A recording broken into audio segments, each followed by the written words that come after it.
When it comes to getting dinner on the table night after night, it can get pretty challenging. So I want to share a recipe that'll help you out when you just don't know what to make. As the weather gets warmer, we start craving dishes that are lighter, but we still want ones that'll satisfy our family. The recipe that we're whipping up today is one of my personal favorites. We start by adding some diced tomatoes to a head of chopped romaine, along with a good amount of corn, black beans that we've drained and rinsed, a bit of diced red onion, and a handful of shredded cheddar.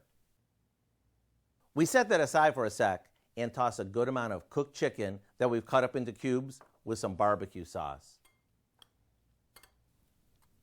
We put the chicken on and drizzle on some ranch dressing. You can serve this as is, but I like to pop it in the fridge for a few minutes before serving it. A few tortilla strips go on top, and it's time to ring the dinner bell. The sweet and tangy barbecue sauce, along with the cool ranch, makes this a perfect combo. To get the recipe for our South-of-the-Border Chicken Salad, all you have to do is visit our website. I'm Howard in the Mr. Food Test Kitchen, where today we found a tasty change of pace kind of way for you to say, ooh, it's so good.